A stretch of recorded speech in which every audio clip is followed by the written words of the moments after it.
अच्छा जी, एक क्वेश्चन और देखिए। क्वेश्चन बड़ा छोटा सा है और थोड़ा ध्यान से सुनना मेरी बात। अब आता है बेटे फ्लक्स कुछ अलग से, फ्लक्स ओवर ओपन सरफेस। कुछ ओपन सरफेस के केसेस आते हैं, जैसे कि नंबर फर्स्ट, इन केसेस में सबका एक ही मेथड होता है बेटे। जैसे मैंने भी बताया, मान लो हमें एक बॉल दे रखा है ऐसा, ये एक बॉल दे रखा है, हमें एक कटोरा जैसा दिया हुआ है, इस कटोरे की ऊपर की सरफेस ओपन है और यहाँ पर एक चार्ज रखा है Q. This is the ball और यहाँ पर इसके अंदर एक चार्ज रखा है क्यू, ये ओपन है। तो हमसे पूछा जाता है इसका फ्लक्स कितना होगा। तो सबसे बड़ी मिस्टेक ये होती है कि हम ये सोचते हैं कि ये बॉल अगर ओपन है तो यहाँ पर फ्लक्स कितना बनेगा, जीरो। ये सबसे बड़ी मिस्टेक है। हमेशा इस बात को ध्यान रखना, फ्लक्स और गॉस थ्योरम दोनों अलग अलग बातें हैं, दोनों रिलेट एक दूसरे के साथ करते हैं लेकिन दोनों अलग अलग बातें हैं। हमेशा फ्लक्स जो होता है, flux is a independent quantity. भाई फ्लक्स तो कैसी भी फील्ड लाइन जाए, सरफेस से पास होंगी तो फ्लक्स का कंट्रीब्यूशन तो होगा। लेकिन गॉस थ्योरम क्या बताता है, मैक्सिमम फ्लक्स को कैलकुलेट करता है। किसको, मैक्सिमम फ्लक्स, ये ध्यान रखना है। और गॉस थ्योरम की एक कंडीशन थी कि जब भी हमें गॉस थ्योरम को यूज करना है तो मैक्सिमम फ्लक्स निकाल रहे हैं, उसके लिए हमें ये कंसिडर करना पड़ता है कि जो चार्ज हमने लिया वो चार्ज हमेशा एनक्लोज हो जाए। वो चार्ज को हमें क्लोज करना है किसी एक क्लोज बॉडी के अंदर, एनक्लोज करना है किसी एक क्लोज बॉडी के अंदर। उसके लिए हमारे पास ऑप्शन ये होता है कि जैसी जैसी सिमेट्रिकल बॉडी, जिस बॉडी के अंदर वो चार्ज रखा है, तो उसी सिमेट्रिकल बॉडी को, उसके जैसी सिमेट्रिकल हम एन बॉडीज को लेके उस चार्ज को हमें क्लोज करना है। फिर से, अगर ये क्लोज, ये एक ओपन बॉडी थी लेकिन ये क्या, एक बॉल है, इस बॉल के अंदर एक चार्ज क्यों रखा है, लेकिन अभी ये चार्ज कैसा है, ओपन है। लेकिन हमारा जो हमेशा इन प्रॉब्लम को सोल्व करने का एक ही मेथड होगा, हमें हमेशा पहली बात ये ध्यान रखनी है कि इस चार्ज को हमें क्लोज करना है। लेकिन क्लोज करने के लिए जो हमें सरफेसेस यूज करनी है वो कितनी भी हो सकती है, लेकिन वो सरफेस सिमेट्रिकल होनी चाहिए इस बॉडी के जिसके अंदर चार्ज रखा है। अगर वो बॉल है तो बॉल जैसी सिमेट्री लेनी है, बॉडीज लेनी है। अगर वो क्यूब है तो क्यूब जैसा लेना है, और अगर वो सिलेंडर है तो सिलेंड्रिकल जैसा लेना है। तो मतलब आइडेंटिकल होना चाहिए। तो अगर ये चार्ज क्यू है तो हमें पता है हमें इस चार्ज को क्या करना है, एनक्लोज करना है। उसे एनक्लोज करने के लिए हम इसके ऊपर एक दूसरा ऐसा बॉल ले लेते हैं, उसको ऐसा लेकर ढक देते हैं। अगर मैं उसको ऐसा ढक दूं तो ये चार्ज कैसा हो गया, एनक्लोज। अगर ये चार्ज एनक्लोज हो गया तो ये पूरी की पूरी इस क्लोज बॉडी में कितना फ्लक्स बनाएगा, आंसर है क्यू अपॉन में एप्सिलॉन नॉट। अच्छा, तो ये एक हाफ और दो हाफ, तो दो हाफ, तो दो सरफेस मिलकर कितना फ्लक्स बनाते हैं, क्यू अपॉन में एप्सिलॉन नॉट। भाई वन बॉल और टू बॉल मिलकर इतना बनाते हैं, तो एक बॉल कितना कंट्रीब्यूशन करेगा, तो हमें पता है दो सरफेस मिलके कितना कंट्रीब्यूशन करते हैं, वन क्यू अपॉन में एप्सिलॉन नॉट। तो एक सरफेस कितना कंट्रीब्यूशन देगी, ये बॉल कितना कंट्रीब्यूशन देगा, ये वाला। तो आंसर है वन बॉल कंट्रीब्यूशन देगा 1/2 क्यू अपॉन में एप्सिलॉन नॉट। ये क्या बना हमारा, दिस इज फ्लक्स।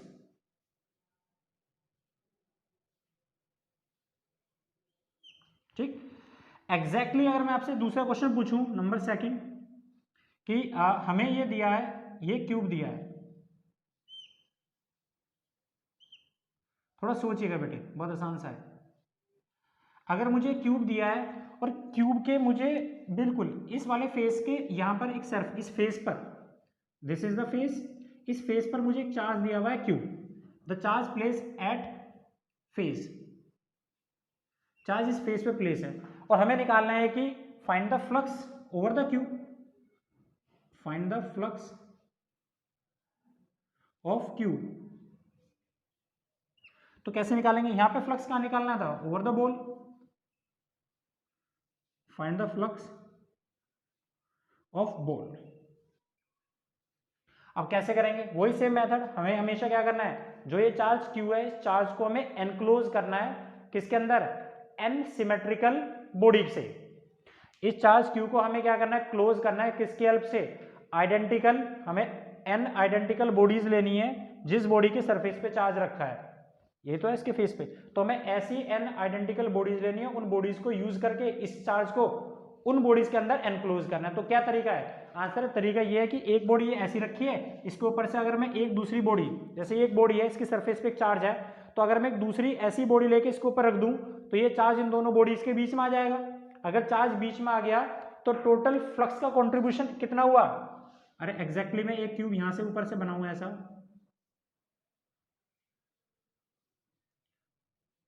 और इसको ऐसे ढक दूं तो ये पूरा का पूरा चार्ज इन दोनों बॉडीज के बीच में नहीं आ जाएगा। अगर दोनों बॉडीज के बीच में आ गया, दोनों के ऊपर से उठा के रख दो, तो ये चार्ज तो किसमें आ गया, क्लोज हो गया। और चार्ज क्लोज हो गया तो क्लोज कितनी सरफेस ने करा, दो सरफेस ने। तो इन दोनों सरफेस पर मिलकर टोटल चार्ज कितना कंट्रीब्यूट करेगा। अरे ऐसा बनाऊं क्या इसको, ऐसा ऊपर से ये कर सकते हो 3D डायग्राम से। तो आप जैसे उठा के रखोगे तो दोनों से ये चार्ज उसमें से भी इलेक्ट्रिक फील्ड लाइंस पास करेगा और अपने में से भी इलेक्ट्रिक फील्ड लाइंस पास करेगा। तो दोनों सरफेस से जो टोटल फ्लक्स बनेगा वो फ्लक्स कितना बनेगा, तो आंसर है Q अपॉन में एप्सिलॉन नॉट। ये फ्लक्स कितनी सरफेस ने बनाया, दो सरफेस ने। तो अब बताओ ये वाला जो क्यूब था, एक क्यूब दो क्यूब, दोनों क्यूब ने मिलकर कितना फ्लक्स बनाया, Q अपॉन में एप्सिलॉन नॉट। तो एक क्यूब का कंट्रीब्यूशन कितना होगा, एक सरफेस का, ये पूरी एक सरफेस होगी ना बेटा, ये एक बॉडी कितना कंट्रीब्यूशन करेगी, एक सरफेस, ये हमारे लिए पूरी सरफेस है, ये बॉडी बोल सकते हो, बी का मतलब बॉडी।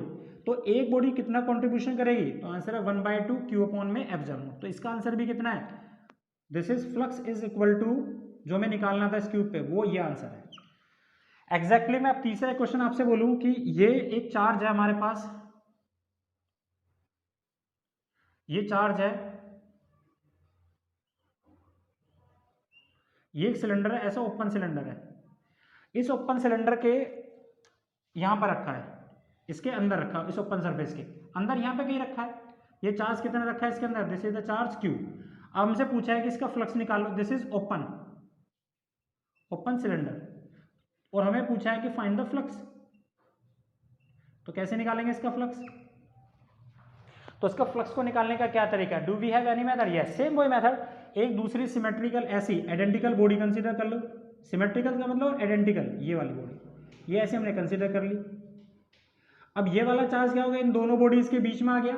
जब दोनों बॉडीज के बीच में आ गया तो दोनों बॉडीज पर ये चार्ज यहाँ भी फील्ड लाइंस पास करेगा, यहाँ भी पास करेगा, तो दोनों पे मिलके जो टोटल फ्लक्स बनेगा वो कितना बनेगा, Q अपॉन में एप्सिलॉन नॉट। ये कितनी बॉडी ने बनाया, दो बॉडी ने। तो एक बॉडी कितना कंट्रीब्यूशन करेगी, नीचे वाली सिंगल बॉडी, वन बॉडी, इस पर फ्लक्स कितना बनेगा, 1/2 Q अपॉन में एप्सिलॉन नॉट। तो इस पर भी फ्लक्स कितना होगा, 1/2 Q अपॉन में एप्सिलॉन नॉट। एग्जैक्टली मैं आपको एक क्वेश्चन और देता हूं, आइए इधर देखिए, इस तरफ देखिए,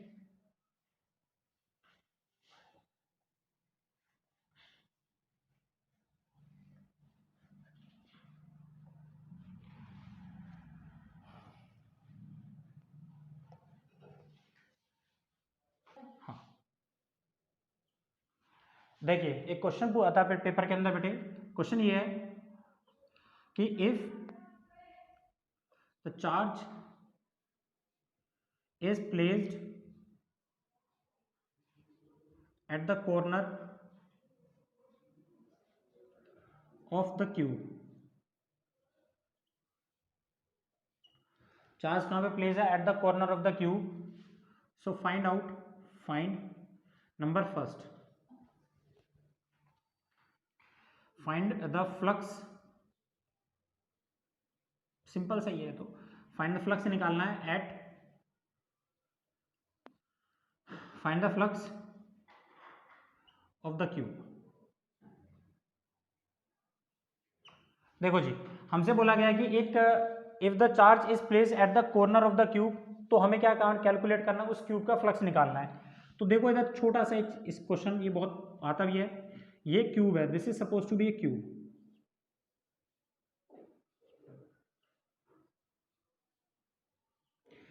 अगर चार्ज किसी एक कॉर्नर पे रखा है, सपोज टू भी यहाँ पर एक ये चार्ज क्यू एक इस कॉर्नर पे रखा है, और हमें निकालना है कि इस क्यूब का फ्लक्स कितना होगा। तो कैसे कैलकुलेट करेंगे, फिर से हमें एक बात पता है, जो चार्ज हमने क्यू लिया है तो इस चार्ज क्यू को हमें एनक्लोज करना है किससे, आइडेंटिकल बॉडी में। लेकिन वो आइडेंटिकल बॉडी कैसी होनी चाहिए, ऐसी, कितनी भी हो सकती है। अब इसको एनक्लोज करने का तरीका देखिए, सपोज टू भी ये एक चार्ज यहाँ पे इस कॉर्नर पे यहाँ पे रखा है, this is suppose to be ये चार्ज जो यहाँ पर एक कॉर्नर पे ऐसा है, यहाँ पर ये चार्ज इस कॉर्नर पे यहाँ पे रखा है। तो हम क्या करेंगे, एक ऐसी बॉडी इसके साथ में रखेंगे नियर बाय, एक बॉडी ऐसी इधर रखेंगे, एक बॉडी इधर रखेंगे, एक बॉडी इधर रखेंगे, तो चार बॉडी एक दूसरे के साथ आ गई। Are you getting my point, ये चार्ज है बेटे, एक बॉडी इधर आ जाएगी, ये इसको कुछ कवर करेगी, एक इधर आएगी, एक इधर, तो चार बॉडी, चार क्यूब हम एक इधर एक इधर एक इधर लगाएंगे। अब इस चार्ज को बंद करना है तो इन चारों के ऊपर 4 क्यूब हम और लगाएंगे, तो टोटल अगर मैं 8 क्यूब लूंगा तो ये चार्ज कैसा होगा, इन 8 क्यूब्स के अंदर एनक्लोज हो जाएगा। तो इट मींस ये हुआ कि ये 8 क्यूब्स मिलकर, अगर मैं यहां से ऐसा बनाऊं बेटे, इसको आगे बढ़ाए, इसको पीछे की तरफ बढ़ाए ऐसा, अरे ऐसा पीछे बढ़ाओ, इसको आगे ऐसा बढ़ाओ, उसको उधर की तरफ आगे बढ़ाओ, तो 8 क्यूब तो नीचे की तरफ आ गए, 4 क्यूब, और 4 क्यूब इसके ऊपर हो जाएंगे। तो अल्टीमेटली क्या होगा, तो आंसर ये चार्ज कहां पर आ जाएगा, इन 8 आइडेंटिकल क्यूब्स के अंदर, इनके अंदर एनक्लोज हो जाएगा। तो इसका मतलब ये हुआ कि जो 8 बॉडीज थी, ये 8 बॉडीज मिलकर कितना फ्लक्स बना रही हैं, तो आंसर है फ्लक्स बनाएगी Q अपॉन में एप्सिलॉन नॉट। तो सभी से तो फील्ड लाइंस पास होंगी, आठों के आठों क्यूब से 7 डायरेक्शन में पास होंगी। तो ये बताओ क्लियर, तो 8 बॉडीज मिलकर कितना कंट्रीब्यूशन दे रही है, इतना। तो एक बॉडीज, जो ये वाली बॉडी है, कोई भी एक बॉडी कितना फ्लक्स बनाएगी, तो आंसर है बेटे 1 अपॉन में 8 Q अपॉन में एप्सिलॉन नॉट। इस बात को आप याद कर लो। तो एक बॉडी का कंट्रीब्यूशन हमेशा कितना होता है, एक बॉडी का एक कॉर्नर पे अगर चार्ज रखा हो, तो चार्ज अगर कॉर्नर पे है तो ये वाली बॉडी पर फ्लक्स का कंट्रीब्यूशन कितना होगा, 1/8 Q अपॉन में एप्सिलॉन नॉट। इसी में एक अगला पार्ट सुनना, इसी में एक दूसरा क्वेश्चन ये है कि इफ द फेसेस, आपको इसी में निकालना है, नंबर इसी में डाल देते हैं। ये फर्स्ट था, अब सेकंड देखिए, find the flux on the faces which is adjoining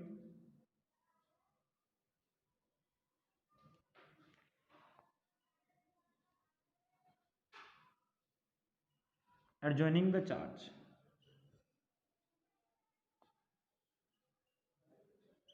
एक बात बताओगे बेटे, अगर ये चार्ज Q है और ये चार्ज जिन फेसेस के साथ टच में है, जिनके साथ जुड़ा हुआ है, उन पर फ्लक्स हमें कैलकुलेट करना है, तो बहुत आसान सी बात है बेटे। एक बात सोचो, अगर ये चार्ज इस फेस के साथ यहाँ पे जुड़ा हुआ है, तो इसके साथ कितनी फेस जुड़ी हुई है, तो आंसर है इसके साथ एक ये ऊपर वाला फेस जुड़ा हुआ है। गौर से देखिए, इस वाले चार्ज के साथ इसके पीछे वाला फेस जुड़ा हुआ है, ऐसे वाला पीछे वाला फेस जुड़ा हुआ है, इसके साथ इधर वाला साइड वाला फेस जुड़ा हुआ है, ये तीनों फेस तो जुड़े हुए हैं। अब तुम सोचो, चार्ज जब इलेक्ट्रिक फील्ड जाएगी तो इलेक्ट्रिक फील्ड इस वाले चार्ज से कैसे जाएगी, आंसर इस चार्ज से इधर इधर इधर इधर चारों तरफ जाएगी। और जब भी इलेक्ट्रिक फील्ड अपनी सरफेस से चारों तरफ जाती है, मैं आपको दिखाता हूँ, देखो बड़े आराम से सुनना। ये एक चार्ज है यहाँ पर कॉर्नर पे, ध्यान से सुनना। अगर यहाँ पर एक चार्ज रखा है, इससे इलेक्ट्रिक फील्ड इधर जाती है, इस डायरेक्शन में ऐसे जाती है, तो अब इलेक्ट्रिक फील्ड किधर भी जाए, ये इसका एरिया वेक्टर है। ऊपर वाली सरफेस का एरिया वेक्टर की डायरेक्शन कैसी होगी, तो आंसर है एरिया वेक्टर की डायरेक्शन होगी ऊपर की तरफ, this is area vector. Electric field lines चाहे बेटे एक्चुअली में ऐसी जाए, ये पॉजिटिव चार्ज है ना, इससे इलेक्ट्रिक फील्ड लाइंस कैसे भी इस प्लेन के जब भी होके जाएगी, तो इस एरिया वेक्टर के साथ एंगल कितना बनाएगी, 90। मैं आपको दिखाता हूं, देखो ये चार्ज अगर इस कॉर्नर पे, ऊपर वाला चार्ज बता रहा हूं, अगर ये चार्ज यहाँ पे कॉर्नर पे है और इससे ये इलेक्ट्रिक फील्ड लाइंस ऐसे जाती है, this is the electric field lines. इधर गौर से देखिए, ये चार्ज क्यू है यहाँ पर, इससे इलेक्ट्रिक फील्ड लाइंस पूरी सरफेस पे ऐसे फैलेंगी ना बेटा, ए सारों में कंट्रीब्यूट करेगी, कैसे भी कंट्रीब्यूट करे। अगर वो ऐसे भी कंट्रीब्यूट करती है तो भी देखो, नॉर्मल कैसा है इसका सरफेस का, ऐसा, तो एंगल कितना बनेगा, 90। क्लियर। अगर ये इलेक्ट्रिक फील्ड लाइंस अगर ऐसा कंट्रीब्यूट करती है, एंगल कितना, 90। एंगल कितना, 90। इधर फैलेगी तब भी एंगल कितना है, 90। एग्जैक्टली मैं इस वाले चार्ज के बारे में बात कर रहा हूँ। इस चार्ज से इलेक्ट्रिक फील्ड अगर ऐसे जा रही है तो भी सरफेस के साथ 90, ऐसे जाएगी तो भी 90, हर बार जाएगी तो कितना बनेगा, 90। एग्जैक्टली जब ये इलेक्ट्रिक फील्ड लाइंस इस वाले फेस के साथ जाएगी, पीछे वाले फेस के साथ, तो इलेक्ट्रिक फील्ड लाइंस तो इसकी सरफेस पे होगी, लेकिन उसका एरिया वेक्टर किधर है, उस तरफ, तो एंगल कितना बनेगा, 90। एग्जैक्टली इस वाली सरफेस पे भी यही होगा, इलेक्ट्रिक फील्ड लाइंस तो यहाँ से जाएंगी, लेकिन उसका एरिया वेक्टर कैसा है, इस डायरेक्शन में, इधर जो जुड़ी हुई साइड है, इसका इधर और इसका उस पीछे वाले का किधर होगा बेटे, उसके उस तरफ। तो ये जो इलेक्ट्रिक फील्ड्स है, electric field lines area vector के साथ इन तीनों जुड़ी हुई साइड के साथ एंगल हमेशा कितना बनाती है, तो आंसर है एंगल हमेशा 90 बनाती है। अगर तीनों सरफेस के साथ अगर एंगल 90 बन रहा है, तो क्या हमें बता सकते हो कि फ्लक्स का फार्मूला कितना होता है। अगर फ्लक्स का formula E A cos theta होता है। अगर थीटा 90 का बन गया तो फ्लक्स का कॉन्ट्रीब्यूशन कितना होगा, 0। तो इसका मतलब ये हुआ कि जिस चार्ज के साथ जो जो सरफेस एडजॉइंट होती हैं उन सरफेस पर फ्लक्स का कॉन्ट्रीब्यूशन हमेशा कितना होगा, 0। तो इसका मतलब जितनी सरफेस जुड़ी हुई है, 3 सरफेस के साथ जुड़ी हुई है, उन तीनों सरफेस का कॉन्ट्रीब्यूशन हमेशा कितना होगा, 0। एक बात क्यों, क्योंकि थीटा कितना बनता है, 0। तो यहां पर हम एक बात समझ में आई दूसरे पार्ट में कि भैया इसका जो फ्लक्स होगा, this is a part first. इसका जो दूसरा पार्ट है उसका आंसर देखिए। तो सेकंड पार्ट में क्या होगा, फ्लक्स जो है सेकंड पार्ट में वो कितना होगा, फ्लक्स ऑन 3 सरफेसेस जो क्या है, एडजॉइनिंग है, इन पर टोटल फ्लक्स कितना होगा, 0। क्यों, क्योंकि जो फ्लक्स बन रहा है, जो थीटा बन रहा है, थीटा वो कितना बन रहा है, 90 डिग्री का। Theta is equal to 90 degree. और अगर 90 है तो फ्लक्स कितना बनेगा इन पे, phi is equal to E A cos theta. Cos 90 की वैल्यू होती है 0। इसका मतलब इन तीनों पे फ्लक्स का कंट्रीब्यूशन हमेशा 0 होगा। ये बहुत सिंपल शब्दों में मैंने आपको एक बात बताई है। इस चार्ज से इस पूरी सरफेस पर ऐसा एक इलेक्ट्रिक फील्ड पूरी फैल गई, ऐसा पूरा फैल गया, लेकिन एरिया वेक्टर तो हमेशा कैसा है, एरिया वेक्टर तो हमेशा ऐसे ही रहेगा। तो एरिया वेक्टर इसके साथ, इसके साथ, इसके साथ, देखो सबके साथ, हर फिंगर के साथ एंगल कितना बना रहा है, 90 90 90। तो जब 90 बनेगा तो 0, इसके साथ भी 0, इसके साथ भी 0। इसका मतलब जब कॉर्नर पे कोई चार्ज रखा होता है तो वो अपनी एडजॉइन, अपनी नियर नेबरहुड में जो उससे कनेक्टिंग जो सर्फेसेस होते हैं उन पर फ्लक्स कितना बनाता है, 0। इसका मतलब एक क्यू चार्ज, जो पूरा एक क्यू चार्ज अपने इस क्यूब पर जो इलेक्ट्रिक फ्लक्स बनाता है वो बनाता है इतना। लेकिन इतना फ्लक्स बनाने में क्या 6 की 6 सरफेस यूज हो रही है, आंसर है नो, 6 की 6 सरफेस यूज नहीं हो रही। कितनी सरफेस यूज हो रही है, 3। इसका मतलब 3 सरफेस मिला के इतना फ्लक्स बनाती है। अब अगला क्वेश्चन यही था, फाइंड करिए, find the flux by other surfaces, other face. भैया जो कनेक्ट हो रही है उसको तो छोड़ दो, अब अनदर फेस की वजह से बताओ कितना फ्लक्स बनेगा जो इससे टच नहीं हो रहा। तो एक बात छोटी सी और मोटी सी बात सुनो, ये टोटल फ्लक्स एक क्यूब ने, जब एक क्यूब के कॉर्नर पे चार्ज रखा होता है तो वो टोटल फ्लक्स कितना बनाता है, इतना। उस फ्लक्स में कितनी सरफेस फ्लक्स नहीं बनाती, तो इस क्यूब में कितनी सरफेस थी, 6। तो 6 सरफेस मिलकर इतना फ्लक्स बनाती हैं। उनमें से अभी हमने देखा जो एडजॉइन होती हैं चार्ज के वो तो कोई फ्लक्स बनाती नहीं है। तो 6 में से 3 सरफेस तो कोई फ्लक्स नहीं बनाएगी, तो बची कितनी, 3 सरफेस। तो अब जरा ध्यान से देखिए, तो अब हमें पता है थर्ड पार्ट में कि ये जो 3 सरफेसेस हैं, 3 सरफेस, 3 सरफेस मिलके टोटल फ्लक्स कितना बना रही है, 1/8 Q/ε0। तो इसका एक सरफेस, एक फेस कितनी बनाएगा, एक सरफेस कितना बनाएगा, आंसर 8 या 24, 1/24 Q/ε0। ये एक फ्लक्स बनेगा किस पे, एक फेस पे। This is 1/24 Q/ε0। तो इसे हमेशा के लिए याद कर लो कि जब भी हम कोई चार्ज किसी एक कॉर्नर पे रखते हैं तो वो कॉर्नर वाला चार्ज एक क्यूब पे जो कंट्रीब्यूशन देता है वो 1/8 Q/ε0 देता है। लेकिन वो चार्ज जिन सरफेस के साथ एडजॉइन करता है, जिन सरफेस के साथ वो कनेक्ट होता है, उन सरफेस पर वो कोई फ्लक्स का कंट्रीब्यूशन नहीं करता। क्यों, क्योंकि इलेक्ट्रिक फील्ड और एरिया वेक्टर इन तीनों सरफेस के साथ एंगल 90 बनाता है, जिसकी वजह से इनका टोटल फ्लक्स कितना होता है, 0। इसका मतलब ये कोई फ्लक्स में कंट्रीब्यूशन नहीं करते। तो एक क्यूब में 6 सरफेस होती है, 6 सरफेस मिलके जब चार्ज कॉर्नर पे होता है तो कितना फ्लक्स बनता है, 1/8 Q/ε0। तो उस 6 में से 3 सरफेस तो कंट्रीब्यूशन देती नहीं है, तो कितनी कंट्रीब्यूशन देती है, नेक्स्ट 3। तो 3 सरफेस इतना कंट्रीब्यूशन देती है, तो एक सरफेस कितना बनाएगी, 1/24 Q/ε0। ये फ्लक्स इसने बनाया, उस फेज ने बताया जो उस चार्ज के साथ एडजॉइन नहीं है, जो उससे दूर है। This is about the electric flux and their numericals. I hope कि इनको आप लोगों को समझ में आया होगा। फिर मिलते हैं नेक्स्ट वीडियो में। Thank you very much.